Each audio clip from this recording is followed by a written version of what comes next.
साबिक़ नाज़रीन, प्रोग्राम खबर से खबर में नातिया मिर्ज़ा में खुशामदीद। नाज़रीन, चीज़ें जिस तरह से अनफोल्ड हो रही हैं, कुछ बेहतरी की बातें तो हो रही हैं, लेकिन बेहतरी नज़र आना भी शुरू हो गई है। लेकिन ये बेहतरी किस हद तक पायदार होगी, इस पर अभी थोड़ा सा हमें सब्र करना होगा और वेट एंड वॉच वाली पॉलिसी अपनानी होगी।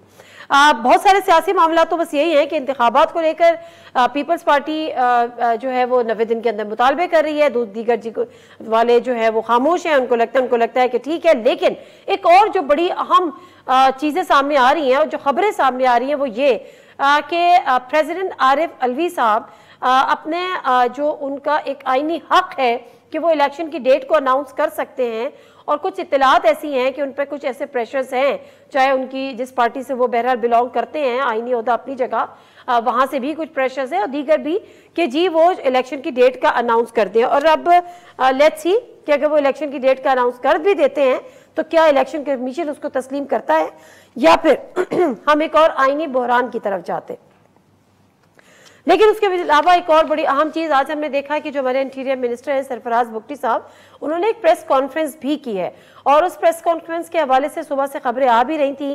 तो पाकिस्तान में इस वक्त स्मगलिंग हो रही है, चाहे वो डॉलर्स की हो, चाहे वो तेल की हो, चाहे वो चीनी की हो, चाहे वो खाद की हो, चाहे वो गंदम की हो, उसके खिलाफ एक बहुत फुल फ्लैज ऑपरेशन लॉन्च कर दिया गया है, जिसको सिल्वर लाइनिंग ऑपरेशन का नाम भी दिया गया है। क्या कह रहे थे सरफराज बुगटी साहब आज की प्रेस कॉन्फ्रेंस में, पहले वो सुन लेते हैं। बड़ा loud and clear message to everyone, Pakistan and citizens of Pakistan are very important for us. State of Pakistan will go against them और हम उनके खिलाफ मुकम्मल क्रैकडाउन करेंगे, शदीद से शदीद किस्म की सख्ती करेंगे जो होल्डिंग्स में पाए जाते हैं। और इस प्रेस कॉन्फ्रेंस के जरिए इसको आप मेरी वार्निंग समझें, इसको आप हमारी तरफ से तंबीह समझें। ये वो बुराइयां हैं जिनकी वजह से हमारा मुल्क ब्लीड कर रहा है। स्मगलिंग है, उसके बाद अब वो स्मगलिंग के बाद उन्होंने जखीरा अंदोजी जिस अंदाज से शुरू। कोयटा के सीनियर सहाफ़ी हैं मुजीब अहमद साहब, वो हमारे साथ यहाँ पर मौजूद हैं। बहुत शुक्रिया मुजीब आपके टाइम का। और इससे पहले कि मैं मुजीब आपकी तरफ आऊँ, आज एक रिपोर्ट भी मीडिया की हेडलाइंस की जीनत भी बनी कि स्मगलिंग की रोकथाम के हवाले से जो रिपोर्ट दी गई है हसास इदारों की जानिब से, उसका कुछ चीज़ें वो मैं अपने नाजरीन के और आपके सामने रख देती हूँ, फिर इस पर ज़रा बात करेंगे। ईरानी तेल का कारोबार और स्मगलिंग, हसास इदारे की रिपोर्ट। ईरानी तेल की स्मगलिंग से होने वाली आमदनी दहशतगर्द इस्तेमाल करते हैं। ईरान से पाकिस्तान सालाना 2 अरब 81 करोड़ लीटर से जायद तेल स्मगल होता है।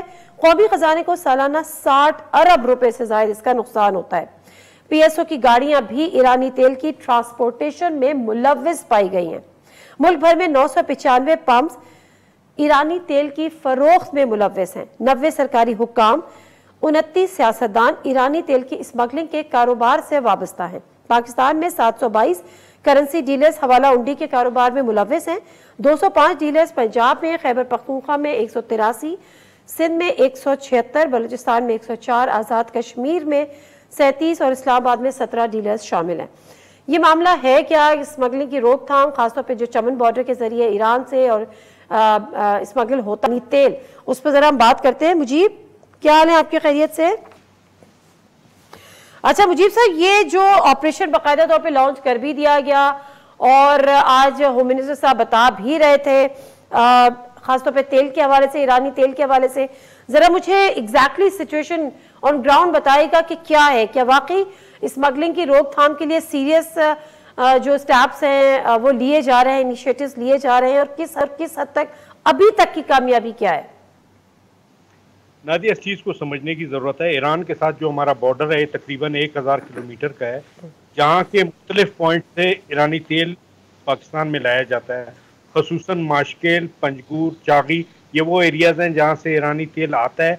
और ये ईरानी तेल कोई टैंकरों के ज़रिए नहीं आता, ये छोटी जंबात गाड़ियाँ जो कहलाती हैं, ईरानी गाड़ियाँ, वो जो बॉर्डर पे रहने वाले लोग हैं उनके पास वो गाड़ियाँ, वो उस पर लेके आते हैं, छोटे जैरिकेंस में लेके आते हैं, या वो मशकों में जो पानी की मशकें होती हैं उनमें भर के वो तेल लाते हैं और वो अपनी ज़रूरत के लिए होता है और फोर्सेस अमूमन उनको छोड़ देती हैं। लेकिन होता ये है कि ये आना जाना इनका तवातुर से जारी रहता है। जो बॉर्डर के एरियाज हैं वहाँ पे इन्होंने बड़े बड़े डिपोज बनाए हैं, ये वो ला के जंबात उसमें खाली करते जाते हैं और फिर वो एक बाकायदा बहुत बड़े तालाब की शक्ल इख्तियार कर लेता है और फिर वहाँ से वो टैंकरों में भरा जाता है। वो बलूचिस्तान के अंदरून और सिंध के एरियाज में भेजा जाता है। अब तो खैर पंजाब तक वो पहुंचने लगा है और ये कोई चोरी छुपे नहीं हो रहा। बॉर्डर से लेके सिंध के इंटीरियर तक या पंजाब के इंटीरियर तक जितनी चेक पोस्टें हैं तमाम को पैसे दिए जाते हैं और ऐसे नहीं ये पार हो जाता कि वैसे चला जाए। लेकिन गुज़िश्ता चंद रोज में हमने देखा कि एकदम सख्ती होने लगी और ये जो ईरानी पेट्रोल जो 120 रुपए लीटर पड़ता है बिल्कुल ईरान बॉर्डर पे, और फिर वो पाकिस्तान में आते हुए 150, 60, 70, इवन कोयटा में 180 रुपए तक फरोख्त होता रहा। अब वो कोयटा में 280 से 290 रुपए का फरोख्त। इसका मतलब है कि सख्ती बढ़ती जा रही है और जो जखीरा लोगों के पास मौजूद है आइंदा 10-15 दिन में वो खत्म होगा, तो उसके बाद उनके पास पेट्रोल के लिए चारा नहीं होगा। यहाँ पे एक जो बड़ा इकदाम किया गया है जिसका सरफराज बुगटी ने जिक्र नहीं किया, वो कस्टम में बड़े पैमाने पर तबादले हैं।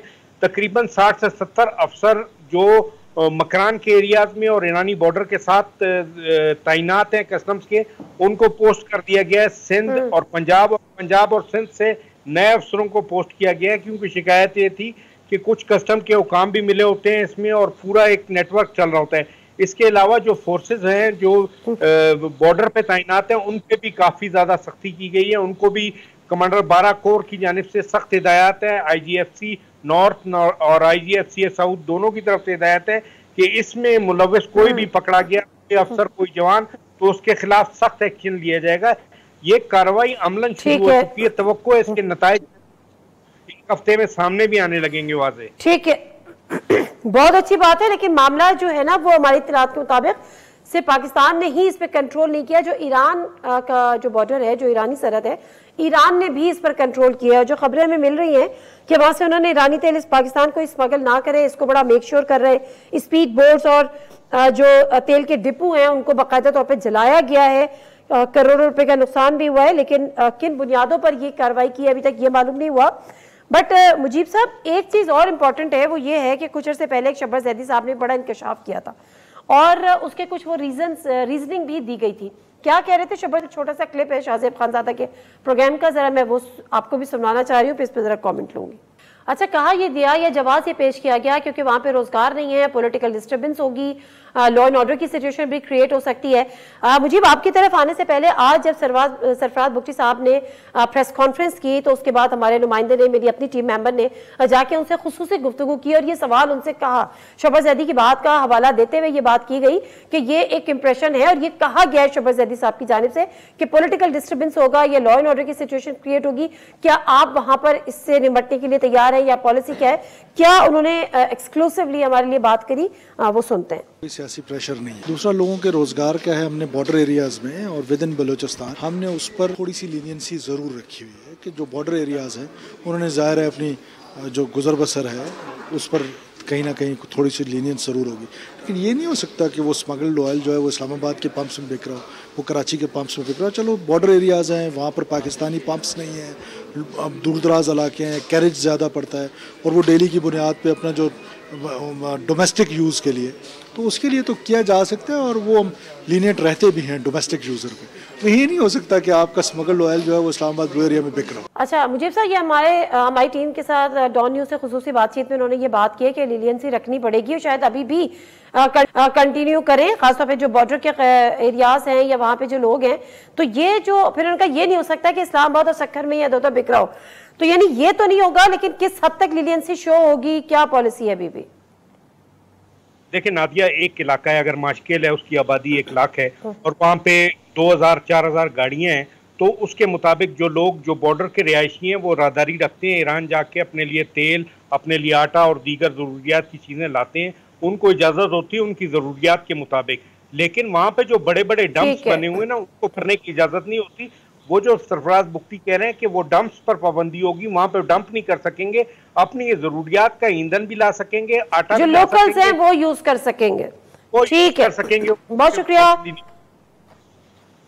Okay fine, thank you very much Mujib का। और सूरत हाल यही है कि बड़ी अच्छी बात है अगर ये ऑपरेशन सिल्वर लाइनिंग ऑपरेशन इसका नाम दिया गया है और इसका आगाज कर दिया है स्मगलिंग रोकने के लिए, तो यकीनन और उसके असरात आना शुरू हो भी गए। कितने पायदार होंगे ये तो आने वाला वक्त बताएगा। मुख्तसर सा ब्रेक लेती हूँ, ब्रेक से वापस आते हैं तो PTI के सीनियर रहनुमा हैं, साबिक वजीर भी हैं आतिफ खान साहब, और बड़े अरसे बाद वो मीडिया पर आएंगे, उनसे जरा हम गुफ्तगू करेंगे और पूछेंगे कि what is the way forward. Break लेते हैं। जी नाज़रीन, प्रोग्राम में एक दफ़ा फिर आपको खुशामदीद कहते हैं। और जो हम बात यहाँ पर कर रहे थे कि जी सदर इंट्रो में जिक्र कर रही थी सदर आरिफ अलवी साहब के हवाले से कि उनके ऊपर बड़ा प्रेशर है। सुना ये जा रहा है कि जी आप जो है आर्टिकल 48(5) का इस्तेमाल करते हुए जो आइन उनको ये हक देता है कि जी वो इलेक्शन की डेट अनाउंस करें, और शायद उन्होंने ये पहले इरादा किया भी था, लेकिन अब उनकी खामोशी क्यों है हमारे किसी को ये बात समझ में नहीं आ रही। लेकिन सुनने में ये आ रहा है कि शायद वो अपनी इस राइट को जल्द ही एक्सरसाइज कर दे, लेकिन उसके कॉन्सिक्वेंसेस क्या होंगे, क्या इलेक्शन कमीशन उसको तस्लीम करेगा, क्या मामला एक दफा फिर अदालत में चैलेंज होगा, एक और कॉन्स्टिट्यूशनल क्राइसिस की तरफ हम बढ़ेंगे। बहुत सारी चीजें इस पर भी बात करेंगे, लेकिन उसके अलावा पीटीआई का खैबर ख्वाह में मुस्तकबिल क्या है, मुल्क की सियासत में मुस्तकबिल क्या है, इलेक्शन हो जाते हैं तो किस तरह से देखते हैं, और अब आगे किस तरह से बढ़ना है। आतिफ खान साहब जो कि पीटीआई के सीनियर रहनुमा हैं और केपी गवर्नमेंट में पीटीआई के वजीर भी रहे हैं, हमारे साथ इस वक्त मौजूद है वीडियो लिंक पे। अस्सलाम वालेकुम आतिफ खान साहब। Thank you. आतिफ खान साहब, पहले ये बताएगा, बहुत शुक्रिया आपके टाइम का, क्योंकि मुझे पता है एक बहुत लंबे ब्रेक के बाद आप दोबारा से मीडिया पर आए हैं, बड़ी मेरी रिक्वेस्ट पर आए हैं। तो मैं ये पूछना चाह रही थी कि क्योंकि आपका मैंने ट्विटर पे एक पैगाम देखा था, जो आपकी एक वीडियो थी जिसमें आप सदर आरिफ अलवी साहब से कह रहे थे कि अपने राइट को एक्सरसाइज करें, इलेक्शन की डेट दें, फिर चाहे इलेक्शन कमीशन माने या ना माने। तो आपको लगता है कि कहीं ना कहीं ये सुनवाई होगी, और सदर साहब खामोश हैं क्यों आखिर? बहुत शुक्रिया नादिया आपका। पहली बात तो ये है कि ऑब्वियसली मैं तो लॉयर नहीं हूँ, इतना नहीं समझता, लेकिन बहरहाल जितने भी लॉयर से डिस्कशन हुई या आपने खुसूसन जो लॉयर्स की कॉन्फ्रेंस हुई थी बार एसोसिएशंस की और सारी सुप्रीम कोर्ट के लॉयर्स की, उसमें तकरीबन सारे लॉयर्स इस बात पे मुतफिक हैं कि प्रेसिडेंट साहब को डेट दे देनी चाहिए। तो मैं बहैसियत एक आम शहरी पीटीआई के नहीं कि कोई पीटीआई की वजह से हम कह रहे हैं इलेक्शन होगा, तो इलेक्शन तो सारी पॉलिटिकल पार्टीज के लिए होगा, सारे पाकिस्तान के लिए होगा, जो जीतता है जो हारता है। लेकिन हम ये सिर्फ समझते हैं कि प्रेसिडेंट साहब को डेट दे देनी चाहिए। आगे उस पर इलेक्शन कमिश्नर या इलेक्शन कमीशन उस पर अमल करता है नहीं करता, या आइन में जो भी लिखा है वो तो बात की बात है, लेकिन कम से कम एक स्टार्ट तो हो जाए, एक प्रोसेस शुरू हो जाए जो कि रुका हुआ है। अच्छा, ये तो ठीक है, और जाहिर सी बात है, मैं फिर अगेन मैं ये बात कहूंगी कि सुनने में आ रहा है कि शायद प्रेसिडेंट साहब ये हिम्मत पकड़ लें और ये इलेक्शन की डेट अनाउंस कर दें। बात क्या होगा हमें नहीं पता। केपी में इस सूरत हाल क्या है, क्योंकि हम ये देख रहे हैं आप इलेक्शन का मुतालबा तो कर रहे हैं, लेकिन इलेक्शन के नताइज क्या होंगे। इत्तलात हैं कि शायद पीटीआई हो ही ना इलेक्शन में, बल्ले का निशान कुछ लोगों की ख्वाहिश है कि बैलेट पेपर पे ना हो और बिल्कुल ही सफाया हो जाए। परवेज खटक साहब भी ऐसा एक दावा कर चुके हैं कि मैं केपी से पीटीआई का सफाया कर दूंगा। तो ऐसे में आपको पीटीआई का मुस्तकबिल नजर क्या आ रहा है आतिफ खान साहब?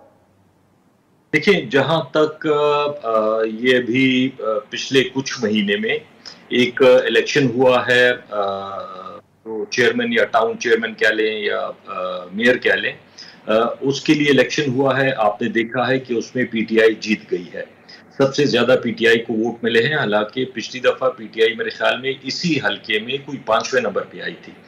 इसी तरह ये जो फिर लोकल बॉडीज का विलेज काउंसिल्स का इलेक्शन हुआ है, उसमें भी पीटीआई मेजर पॉलिटिकल पार्टी के तौर पे सबसे ज्यादा नंबर उन्होंने ही लिए हैं। तो मैं तो ये समझता हूं कि इलेक्शन होना चाहिए। कौन जीतता है? 14 आउट ऑफ 40। जी सॉरी, मैंने कहा 14 आउट ऑफ 40। जी जी, लेकिन अगर आप देख लें कि वो तो लोकल बॉडीज के इलेक्शन में तो ज्यादातर लोकल गमी खुशी उसके बुनियाद पे इलेक्शन वोट दिए जाते हैं, लेकिन अगर एज पॉलिटिकल पार्टी आप देख लें तो 14 हमारे थे, फिर दूसरे नंबर पे आप देख लें वो बहुत कम थे। तो पॉलिटिकल पार्टीज में फिर भी टॉप पे पीटीआई ही थी उसमें। ठीक है।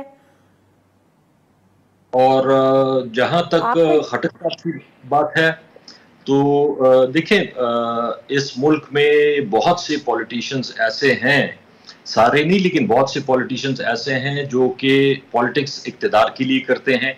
वो किसी पॉलिटिकल पार्टी के साथ उनका नजरिया या किसी पॉलिटिकल पार्टी के साथ उनकी वो अटैचमेंट नहीं होती, उनके लिए इक़्तिदार ज्यादा इंपॉर्टेंट होता है।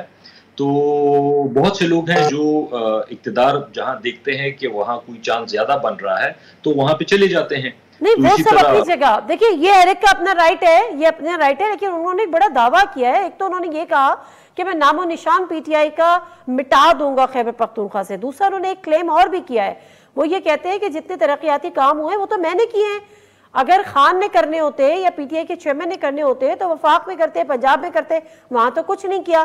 तो ये सारा क्रेडिट आप उन्हीं को देते हैं, आप भी तो उसमें वजीर थे उनकी कैबिनेट में। नहीं, देखें, इस तरह है कि अगर कोई भी ये कहे कि ये मैंने किए हैं तो वो तो इससे पहले भी इक़्तिदार में काफी रहे हैं, तो उस वक्त उन्होंने क्यों नहीं किए। लेकिन असल चीज ये है कि ये एक टीम होती है, टीम वर्क होता है। जाहिर बात है उस में उन्होंने भी मेहनत की, काफी हद तक पूरी टीम ने डिलीवर भी किया। हमारा जो पहला टेन्योर था उसमें काफी काम, मेन 3 काम जो हुए थे, पुलिस डिपार्टमेंट में था, हेल्थ डिपार्टमेंट में था, एजुकेशन डिपार्टमेंट में था, तो वो हम लोगों ने सारों ने मिलके एज ए टीम किया था। ये अगर कोई कहे कि जी वो मैंने किया था तो वो सिर्फ एक आदमी का काम नहीं था, ऑब्वियसली एक टीम थी। और ठीक है, ठीक है।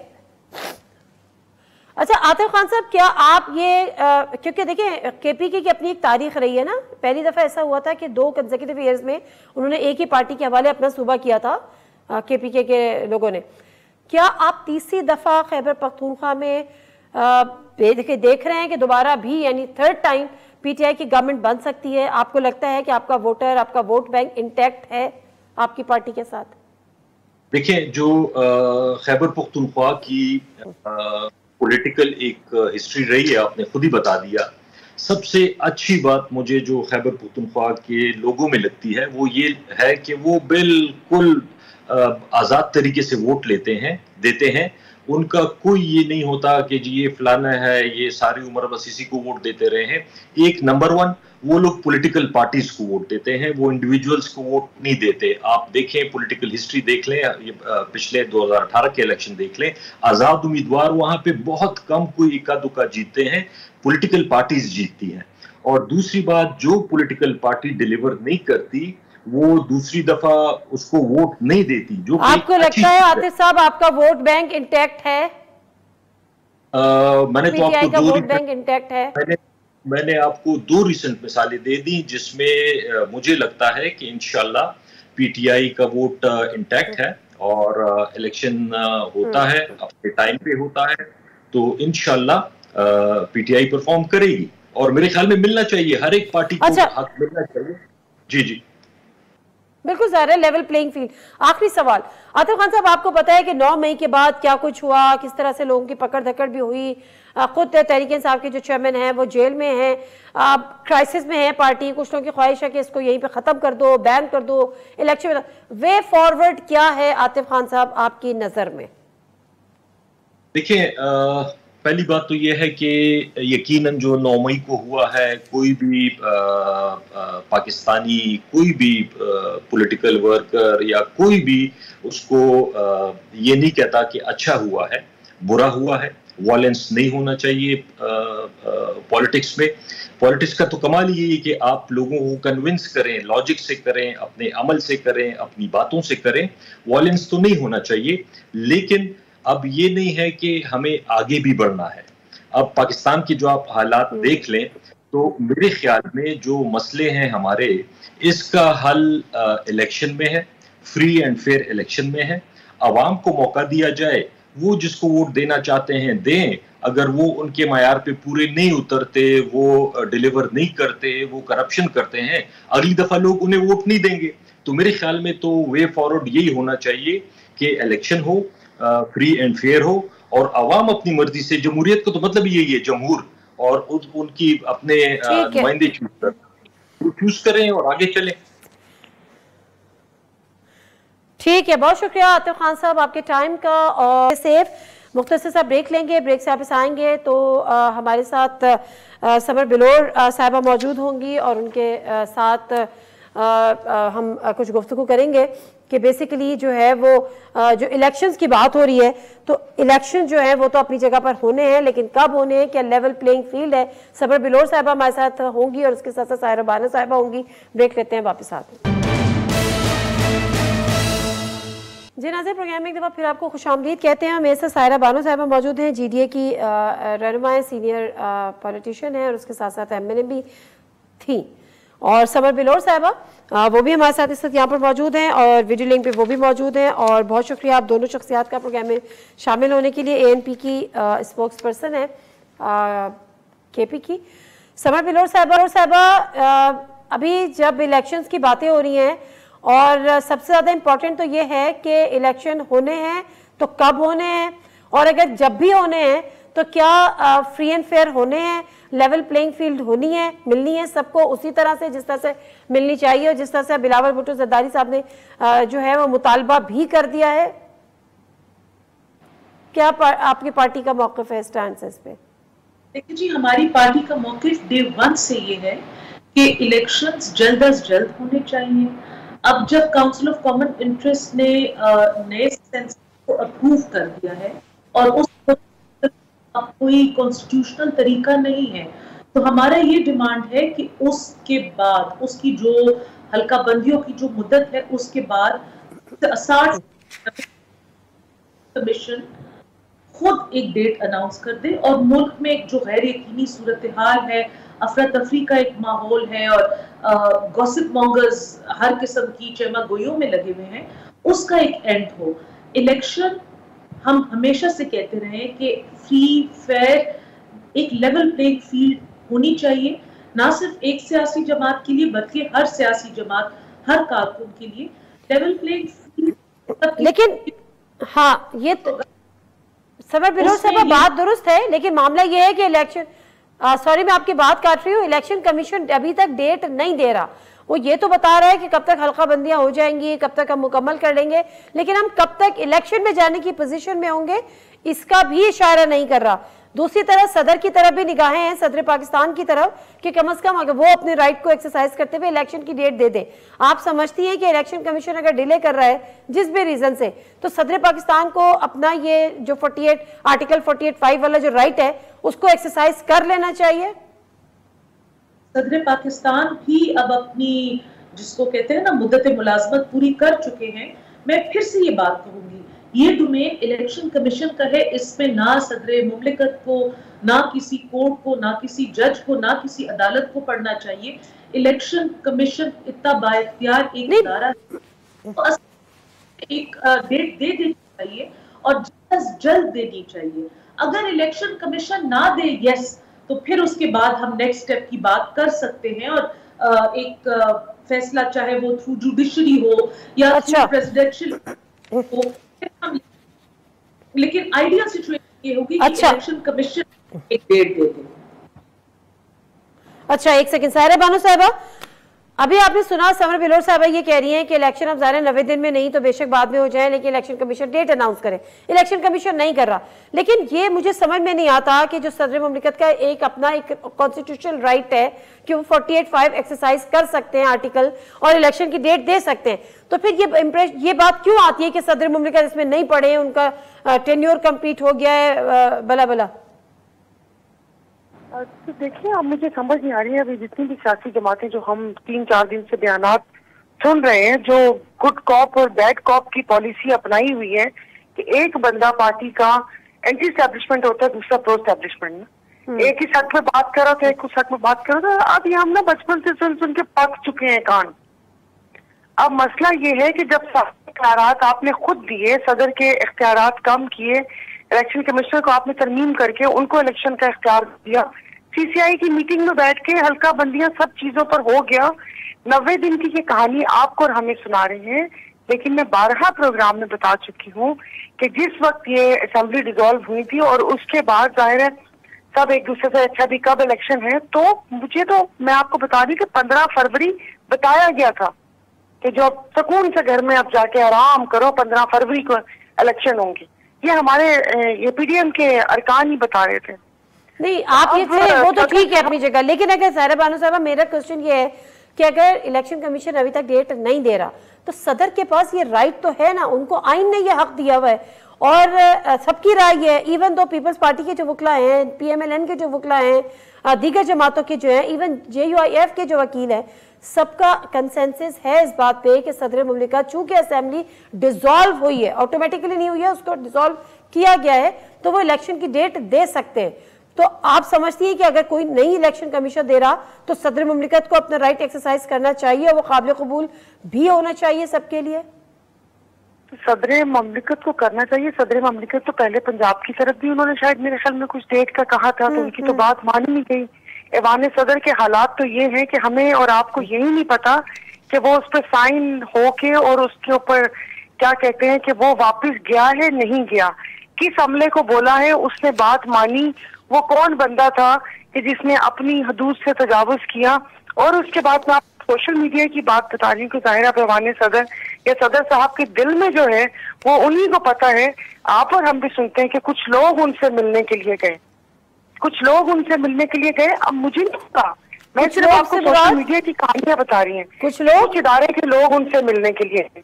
अच्छा। ये सोशल मीडिया पर मैंने देखा है कि जो आजकल वो कहते हैं ना कि आज तो मैंने एक ट्वीट भी किया से नौकरी कर रहे हो तुम, कोई काम क्यों नहीं करते। ये जो हमारे हजरात, माफ कर दीजिएगा, आपकी सहाफत में नौकरियां करने लगे हमें, ये उन्हीं की रिपोर्ट्स हैं। आपके बंदे तो बता के गए कि 15 सितंबर के बाद क़यामत कुबरा आएगी और वो ऐसा दौर होगा कि आप सब दौर भूल जाएंगे। आप जनरल मुशर्रफ, पता नहीं उन्होंने क्या क्या बोला था, ये जिसको आप लोग साफी बोलते, मैं तो नहीं थी, तो उन लोगों ने बता के गए।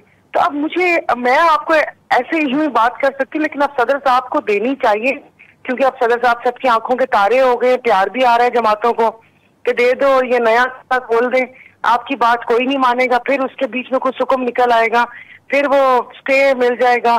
बस मुझे नहीं समझ आ रही कि जस्टिस बंदियाल साहब की जाने के बाद क्या होगा। तो ये सब लोग एक बाहर की उम्मीद लगाकर बैठे हुए, मतलब सब ऐसे ही है। देखिए, अपने हाथों से आपने सारा काम किया और अब क्यों ढूंढ रहे हैं किसी का कंधा? सर बिल्कुल ठीक है, हाँ बिल्कुल ठीक है। अच्छा समय बिलोर साहब, मामला ये है कि खैबर पख्तूनख्वा में इलेक्शंस ड्यू थे, असेंबली डिसॉल्व हुई, इलेक्शंस नहीं कराए गए, जान के नहीं कराए गए, बहुत सारे रीजनिंग हुई। पंजाब में ड्यू थे, नहीं कराए गए, बहुत सारे रीजनिंग हुई। लेकिन अब मामला ये है कि अगर एक प्रेसिडेंट तो सेट हो गया, अब आप लोगों के पास वो मोरल ग्राउंड्स रह जाते हैं ये कहने के लिए कि नहीं जी अब इलेक्शन आप लोग टाइम पे कराएं, पिछले नहीं कराए कोई बात नहीं, एक प्रेसिडेंट आप लोग की हुकूमतों ने सेट कर दिया, बात खत्म हो गई, 1 दिन या 10 दिन। अब असेंबली की मुद्दत खत्म होने से पहले खान साहब ने अपनी पावर की लस्ट में असेंबलियां तोड़ दी। जब उन्होंने असेंबलियां तोड़ दी तो पूरे मुल्क में एक आईनी बहरान बन गया। अगर अब 2 सूबों में इलेक्शन कराते और 2 सूबों में रह जाते, नेशनल असेंबली का इलेक्शन रह जाता, फिर जब नेशनल असेंबली का इलेक्शन होता तो फिर वहां पे इन 2 सूबों में एक जानिबदार हुकूमतें बैठी होती। तो ये बहुत सारे मसले थे, उस मसले को इस मसले से आप नहीं कंपेयर कर सकते। अब सारे मुल्क में केयरटेकर हुकूमतें बैठी हुई हैं। केयरटेकर हुकूमतों का काम ये है कि इलेक्शन कमीशन के साथ मिलके इलेक्शन की प्लानिंग करें, इलेक्शन की सिक्योरिटी की प्लानिंग करें, इलेक्शन डे की प्लानिंग करें, और इनको चाहिए जल्द अज जल्द अपना फोकस इधर उधर ना लगाएं। जिस चीज के लिए इनको सिलेक्ट किया गया है उस चीज ये करें। अनलाइक आई सेड, जो फैसला काउंसिल ऑफ कॉमन इंटरेस्ट ने ले लिया है उसमें पीपल्स पार्टी के भी रुकन बैठे हुए थे, उसमें नून लीग के भी रुकन बैठे हुए थे। ये तो इनकी रजामंदी से अब नए सेंसस वाली बात हो गई है। इस चीज के साथ हम छोटी पार्टी, वो ये कहते हैं, पीपल्स पार्टी वाले ये कहते हैं कि सीसीआई में हमें ये यकीन दिलाया गया था नून लीग की तरफ से, ये शायद एहसन इकबाल साहब जो है नून लीग के रहनुमा, कि जी इससे इलेक्शन की डेट पर या इलेक्शन डिले नहीं होंगे, इससे उस पर कोई फर्क नहीं पड़ेगा। नून लीग कहती है बहरहाल ऐसा नहीं हुआ था।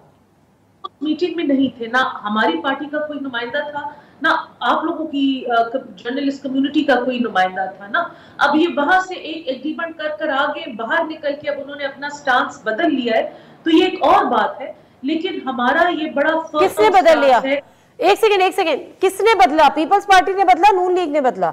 पीपल्स पार्टी ने बदला, क्योंकि उन्होंने अब वो कह रहे हैं कि जी फौरी इलेक्शन कराए, और लेकिन अब जरदारी साहब का फिर बयान आ गया तो उन्होंने फिर ये बात रीइटरेट कर कि हल्का बदलियों के बाद 90 दिन में इलेक्शन कराए, जो कि अब I think is the new constitutional limit. तो हम भी इस चीज के साथ स्टैंड करते हैं और लाइक का चीज पे ठीक है, तो election commission should step forward and strictly announce a date, ताकि ये सारी जो बातें हैं they come to a full stop. Nazir मुख्तसर से ब्रेक लेते हैं, ब्रेक से वापस आते हैं, हमारे साथ रहिए। प्रोग्राम में एक दफा फिर आपको खुशामदीद। सायरा बानो साहिबा, कुछ लोग ये बातें कर रहे हैं कि जो निगरान हुकूमतें जिस तरह से प्रेस कॉन्फ्रेंसेस कर रही हैं, जिस तरह से अपनी पॉलिसीज बना रही हैं, जिस तरह से अपना रोड मैप सामने रख रही हैं, वो मामला 2 महीने 3 महीने या 4 महीने का लगता नहीं है या दिखाई नहीं दे रहा। बिल्कुल इसी तरह से जैसे पंजाब में भी एक निगरान हुकूमत है, लेकिन आज मैं खबर पढ़ रही थी कि उन्होंने पता नहीं कितने 1000 स्कूल जो हैं वो किसी को देने का फैसला, उसूली फैसला कर लिया, ऑल्दो कि उनका ये मैंडेट नहीं है, लेकिन वो कर रहे हैं क्योंकि वो महीनों से बड़ा जमान है और कब तक रहेंगे अल्लाह नोज बेटर। तो यहाँ पर आपको लगता है कि ये जो अब तैयारियां हो रही हैं, ऑपरेशंस हो रहे हैं, क्रैक डाउन हो रहे हैं, कराची के हवाले से भी सुन रहे हैं कि वहां पर भी ये सारा कुछ होगा, तो ये 2 से 3 महीने में सब कुछ साफ सुथरा हो जाएगा, ड्राई क्लीन हो जाएंगी चीजें? नहीं जी, मुझे नहीं लगता। वो कहते हैं ना कि ये सियासतदानों की गलतियां जो हम लोग दहाइयों से देखते हुए आ रहे हैं कि अपने फायदे के लिए, नजदीक फायदे के लिए दूर का नुकसान कर बैठते हैं ये लोग। मतलब वो कहते हैं ना कि पाव भर गोश्त के लिए ऊंट ज़िबा नहीं किया जाता। ये लोग अपने ऊंट ज़िबा कर चुके हैं। अभी समर साहिबा ने वो कहा पर KPK का कहा, तो मुझे बताइए कि जिस वक्त 18th अमेंडमेंट थी, तो क्या उस वक्त किसी अरस्तु, सुकरात, अफलातून के दिमाग में नहीं आया कि अगर वो असेंबली डिसॉल्व होती और इलेक्शन होती तो फिर उसके बाद वो सारा कुछ कैसे होगा, यानी कि वफाक में दूसरी हुकूमत। और 12 नादिया वो लोगों ने पूछा, तो ये बात बार बार हम लोगों ने कही कि जिस वक्त वो इस्तीफा लिखवाया था परवेज भाई साहब ने और राणा सनाउल्लाह साहब बढ़ के मार रहे थे कि वो असेंबली तोड़ो तो हम ये तोड़ते, क्या उस वक्त कोई भी यहाँ हमारी अदलिया, हमारी एस्टेब्लिशमेंट, मुक्तदर हल्का कोई नहीं था जो इसके बीच में वो आकर के भाई ये किसी तरीके इस मसले को हल करना? जब वो हो गया, मुल्क में अफरा तफरी फैला दी और अब ये हुकूमतें ये तो नहीं चाहती, ये तो नहीं जाएंगी। और ये कौन सा केयर टेकर का इन पार्टीज ने चुना है? इनको तो वजीर आजम का नाम भी नहीं पता था। हम तो वजीर आजम ढूंढ रहे थे कि वो बिल्कुल गैर सियासी बंदा होगा। हम तो समधियों का रोना रो रहे थे कि पेशावर में समधी क्या कर रहे हैं KPK में, और क्या वफाक में भी आप समधी लेकर आ जाएंगे। वो पता चला समधियों को तो छोड़ के वो घर दामाद आ गए, कि वो घर दामाद आ गए, वो इनको भी नहीं पता था कि किसने आना है। आप किसके ये बताएं ये घर दामाद कौन है, ससुराल कौन है, किसको आप घर दामाद कह रही हैं? घर दामाद जाहिर है अभी जब तक हम समझियों की लड़ाई में कर रहे थे तो जाहिर है फिक्रे के मुहावरे कंप्लीट करने के लिए बोल रही हूँ कि हम तो समझियों में फंसे हुए थे। अच्छा। तो हम घर दामाद ले आए। अब घर दामाद नहीं जाने का, तो जब हम तो लेकर ही आएंगे, बेटा तुम आए घर में रहेगा, तो वो आप देख लीजिए ना, जो जिनका इरादा होता है निगरानी उतर फिर ये इलेक्शन करवाने का, उनमें तो इतनी वजारतें बांटी भी नहीं जाती, इतनी वजारतों की जरूरत भी नहीं होती। कोई एक आधे के पास 3-3 4 होती है, इसलिए कि 3 दिन होते हैं। लेकिन जिस तरीके से इंटरव्यू, जिस तरीके से जो ये हमें अभी अभी पता चला 1 महीना पहले कि ये तो स्मगलिंग हो रही है, उससे पहले तो हमें पता ही नहीं था। उससे पहले तो सोशल मीडिया अंधा था, क्या उसको नीले ड्रमों वाली गाड़ियां नजर नहीं आ रही थी? क्या आपको और मुझे नहीं पता? तो क्या हमारे हुक्मरान, ये जो 16 जमातें बैठी थी, क्या ये इतनी बेबस थी कि माफिया पे हाथ नहीं वो डाल सकती? और अब देखिए पूरा का पूरा इल्जाम इसमें होगा, 40% होगा, बट 110% सियासतदानों के ऊपर आ गया। तो मैं वही तो कह रही हूँ, भुगते जिस वक्त इनको, उस वक्त इनको समझ नहीं आ रही थी, उस वक्त मतलब ये क्यों इस किस्म की ये काम कर रहे थे उस वक्त। बिल्कुल ठीक है, बिल्कुल ठीक है। मैं करवा लेते तो इनके तो बहुत चांसेस थे जीतने के। मैं तो आपको प्रोग्राम में कहती हूँ कि अगर उसी फौरन 1 या 2 माह में इलेक्शन हो जाते तो इनके बहुत सारे चांसेस थे। बिल्कुल सही बात है, बिल्कुल सही। अच्छा समर बिलोर साहिबा, बिल्कुल ठीक है, समर बिलोर साहिबा, मुझे याद है कि जब खैबर पख्तूनख्वा और पंजाब इलेक्शन की बात थी तो ये भी कहा जाता था कि दहशतगर्दी दोबारा से सर उठा रही है और अभी तक सर उठा रही है। चित्राल की सूरत हाल आपके सामने है, जो हमारा तूरखम बॉर्डर है वहां पे भी एक टेंशन है और केपी में तो ये इस किस्म के वाकयात तबातुर के साथ हो रहे हैं। तो जब उस वक्त हालात साजगार नहीं थे तो अभी हालात साजगार कैसे हैं और कैसे होंगे, और यही जवाब जब पेश किया जाएगा तो कैसे डिनाई करेंगे? देखिए जी, हालात तो साजगार नहीं है, हम झूठ नहीं बोल सकते। आपके सामने है चित्राल में क्या हो रहा है, वजीरिस्तान में क्या हो रहा है, बाजवड़ में क्या हो रहा है, मलकंड डिवीजन में क्या हो रहा है, पेशावर की आउटस्कर्ट्स में हर रात किसी न किसी पुलिस स्टेशन के ऊपर एक अटेम्प्ट होता है, एक अटैक होता है। पुलिस अपने बेचारे दलेरी के साथ लड़के उस अटैक को पसपा करती है। लेकिन यही मेरा मकसद है कि जो ये केयर टेकर्स बैठे हुए हैं, इनका काम है कि एक सिक्योरिटी पॉलिसी बनाए। अगर वो खुद नहीं कर सकते, बाकी स्टेक होल्डर्स को ऑन बोर्ड लें, एक प्लान बनाएं, हमें बताएं, अवाम को बताएं, क्योंकि ये सिर्फ सियासतदानों की या पॉलिटिकल पार्टीज का जिंदगियां स्टेक पे नहीं होती इलेक्शन पे। ये जो 22-23 करोड़ अवाम है वो भी इस इलेक्शन डे में और इलेक्टोरल प्रोसेस में पार्टिसिपेट करते हैं, उन सबकी भी सेफ्टी की जरूरत है। तो द सिचुएशन इज टेंस, लेकिन इस सिचुएशन को कंट्रोल करने के लिए क्या इकदाम लिए जा रहे हैं या कोई इकदाम लिए जा रहे हैं, ये हमें बात पे।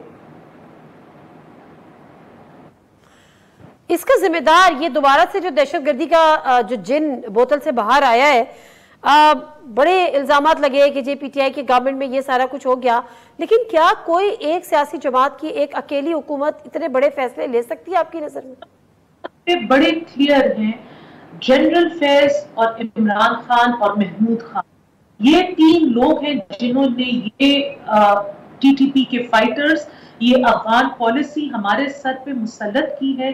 30,000 लोगों को सो कॉल्ड इन्होंने हमारे सूबे में लाके सेटल किया है।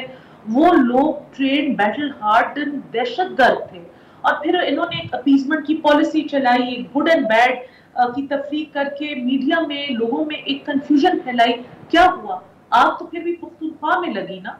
तो हम इस चीज में, क्योंकि हुकूमत prime minister Imran Khan, chief minister Mahmood Khan थे, इन्होंने चोरी पे बैक डोर चैनल यूज करके चोर दरवाजे से ये लोगों को लेकर आए, फ्रंट डोर से नहीं लेकर आए, ला के सेटल करके जब लोग चोर शुरू किया तो फिर। लेकिन इनके साथ साथ हम हमेशा कहते हैं जनरल फैज का भी ट्रायल होना चाहिए, because he was just as involved as them. और ये जरूरी नहीं है कि हम हमेशा जो है फांसी का फंदा या अकाउंटेबिलिटी की फांसी का फंदा सिविलियन लोगों के ऊपर वो करेंगे। जब सारे इदारे अपनी गलतियों को फेस करेंगे तभी हम आगे बढ़ सकेंगे इस बुहरान से। अच्छा, इस पे कुछ कमेंट करना चाहेंगी सायरा बानो साहबा या आगे बढ़ जाऊं? इस पे कमेंट, हाँ नहीं, आज तो अमल वली खान साहब को भी बड़ा सख्त किस्म का बयान आया है कि ये ना हो कि हम बहुत पीछे से हिसाब मांगे। जी, ये जो इस तरह के फैसले होते हैं ना, ये कोई हुकूमत अकेली कर नहीं सकती, और फर्द वाहिद के नहीं होते, ये पॉलिसीज होती है। ये फर्द वाहिद के नहीं होते, ये सबके साथ होते हैं। मतलब ये नहीं कि कोई भी हुक्मरान हो, भले वो ये पीटीआई के दौर में हुआ, वो वजीर आजम हो या नून का या पीपी का, वो अकेला बंदा फैसला नहीं कर सकता कि क्या करना है और क्या नहीं करना। और ये इसकी तफसील समर मेरी बहन है, ये वो होती साहब से पूछेगा, वो उन्होंने मीटिंग अटेंड की थी सिक्योरिटी काउंसिल के। ठीक है। अच्छा समर बिलोर साहब, लास्ट क्वेश्चन, केपी में इस वक्त पार्टी पोजीशन क्या है, किस पार्टी की कितनी है, कितना वोट बैंक पीटीआई का इंटैक्ट है आपकी नजर में? क्योंकि जो इलेक्शंस हो रहे हैं उसमें तो वो वाज़े बरतरी अभी भी हासिल कर रहे हैं, ना उन पे धांधली का इल्जाम लगाया जा सकता है, ना हुकूमती मशीनरी के इस्तेमाल का इल्जाम लगाया जा सकता है। नहीं, वो धांधली का इल्जाम इसलिए लगाया नहीं जा रहा क्योंकि पीटीआई छोटे मार्जिन से सीटें जीत रही है। जिस दिन वो सीटें हारने लगी तो फिर धांधली का इल्जाम लग जाएगा।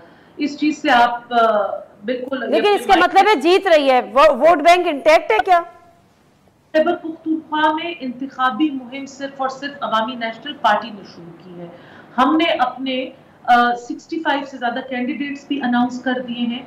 सिर्फ पेशावर सिटी है, पेशावर में हमारे 12 जलसे अनाउंस हुए हर प्रोविंशियल कंस्टिट्यूएंसी की बेस पे।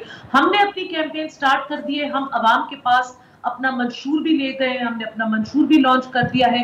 We are ready for elections. बाकी तो ठीक है, बहुत शुक्रिया समर बिलोर साहबा। माजरत में बस टाइम थोड़ा सा शॉर्ट है, बार बार प्रोग्राम वाइंड अप करने का कहा जा रहा है। साहिरा आपका भी बहुत बहुत शुक्रिया। लेकिन बहरहाल इलेक्शन कब होते हैं, इलेक्शन कमीशन इसमें ताखीर से काम क्यों ले रहा है, जब वो बार बार ये बता रहा है कि जी डिलिमिटेशन तब तक ख़त्म कर देंगे, पहले 14 नवंबर और उसके बाद 14 दिसंबर और फिर 30 नवंबर, लेकिन इलेक्शन की डेट का नहीं। अब लेट्स सी कि जो इत्तलात हैं या कुछ ज़राए से ये बातें आ रही हैं कि प्रेसिडेंट हाउस से ये डेट अनाउंस होगी, वो किस किस के लिए काबिल कबूल होगी, उसकी कॉन्सिक्वेंसेस क्या होंगे, किस किस को उसकी कॉस्ट बेयर करनी पड़ेगी, ये तो आने वाला वक्त बताएगा। नादिम मिर्ज़ा को इजाज़त दीजिए, अल्लाह हाफ़िज़।